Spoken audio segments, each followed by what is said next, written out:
वामपंथी विचारधारा और नक्सली मूवमेंट के प्रचारक आजाद पासवान के ऊपर बीते दिनों कातिलाना हमला गोलीबारी हुई। इलाज के दौरान उनकी मौत हो गई। वहीं घटना के बाद शव यात्रा के दौरान बक्सर ज्योति चौक पर हुए प्रदर्शन और आरोपियों की गिरफ्तारी को लेकर बक्सर पुलिस पर जमकर नारेबाजी करने के बाद भी बक्सर पुलिस गहराई से घटना के अनुसंधान में जुटी हुई है।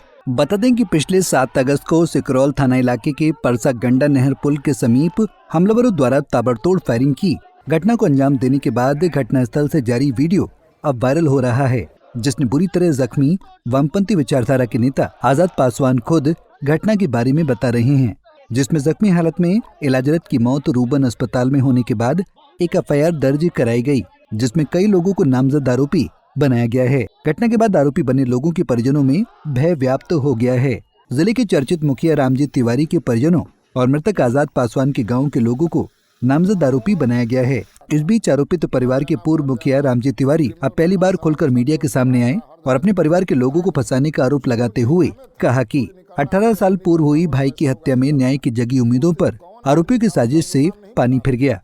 उन्होंने खुद को और परिवार को बेकसूर बताते हुए प्रशासन से न्याय की गुहार लगाई। हमारे तरफ से किसी तरह का उसमें ई नहीं है। वो आजाद पासवान का कुख्यात आपराधिक इतिहास है। मेरे क्षेत्र के सारे लोग जानते हैं, हर वर्ग के लोग जानते हैं। ये नहीं है कि हम ही कह रहे हैं, प्रशासन के लोग भी जानते हैं। आजाद पासवान का यही भूमिका रहा है कि क्षेत्र में लेवी वसूलना, एमसीसी का एरिया कमांडर, इसके बाद वहाँ क्षेत्र में अपना वर्चस्व कायम करना उनका मेन मुख्य पेशा यही था। डकैती, लूट, अपहरण, सारा चीज़ उनके ऊपर इस तरह का बात थी। आजाद पासवान के जीवा था। हमको दूसरा कुछ नहीं कहना है, हमको यही कहना है कि आजाद पासवान के हिस्ट्री के बारे में, उनके एथी के बारे में हमको विशेष नहीं कहना है। सब जग जाहिर है, सब लोग जानते हैं कि आजाद पासवान किस विचार के लोग थे। ऐसे तो उनके पिता कह रहे हैं कि हमारा लड़का बहुत पढ़ा लिखा था, योग्य था, गरीबों का मसीहा था, गरीबों के लिए काम करता था। बिल्कुल गलत बात है, एकदम गलत बात है। जो भी वो बात बोले हैं सब गलत है। बता दें कि एक सुनसान स्थान पर बक्सर से कोसों दूर एक बंद कमरे में कैद पूर्व मुखिया रामजी तिवारी से खास मुलाकात में उन्होंने कहा कि घटना में मृतक आजाद पासवान को मोटरसाइकिल चलाना आता ही नहीं। आजाद पासवान का मोटरसाइकिल कौन चला रहा था, वो व्यक्ति घटनास्थल से ही गायब हो गया है। इसकी गहराई से जांच की जाए तो पूरा घटनाक्रम का खुलासा हो सकता है। लेकिन एकदम जो दोषी है, जो निर्दोष आदमी हम लोग हैं, उनको वो दोषी बना रहे हैं। अपने लड़के के विषय में करेंगे बहुत साधु लड़का था, तो हमको नहीं कहना है।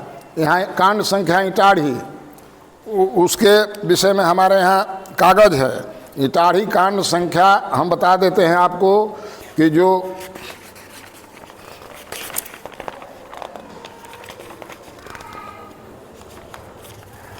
छुड़ांड संख्या और हमारे भाई का हत्या का कांड संख्या इसमें क्लियर है। आप लोगों के सामने हम अभी दिखा देते हैं। उसका मेरे पास कागज है, छोड़ा ना तुम। ये टाढ़ी पिकेट से जो राइफल लूटा गया था, पुलिस का राइफल, उसमें थी टाढ़ी थाना कांड संख्या 16/2007 है, दिनांक 23/1/7, धारा 396 भारदवी एवं 17 CLA आजाद पासवान द्वारा ये सब जो है उनके ऊपर FIR है पुलिस के द्वारा। ये भी घटना एक हुआ। लक्ष्मण तिवारी का घटना जो है कांड संख्या नामानगर बसदेवा OP 67/2006 है। इसके बाद मीलू चौधरी का जो है उनके घटना जो है 29/4/2016 को मीलू चौधरी का घटना है। थी कांड संख्या जो है 21/2016 है, सरैया में ये दर्ज है। ये सारा जो भी केस है रिकॉर्डेड चीज़ है, इसमें कोई बदनावटी बात नहीं हम बोल रहे हैं।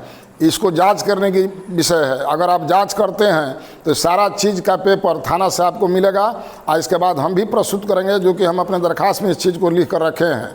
ऐसा बात नहीं है। हम लोगों पर जो एलिगेशन लगाया जा रहा है बिल्कुल निराधार है, उसमें हम लोग कहीं दोषी नहीं है। जितने केस बता रहे हैं हमारे ऊपर कोई केस नहीं है। हमारे ऊपर कहीं बैंक डकैती का केस है, कहीं केस नहीं है।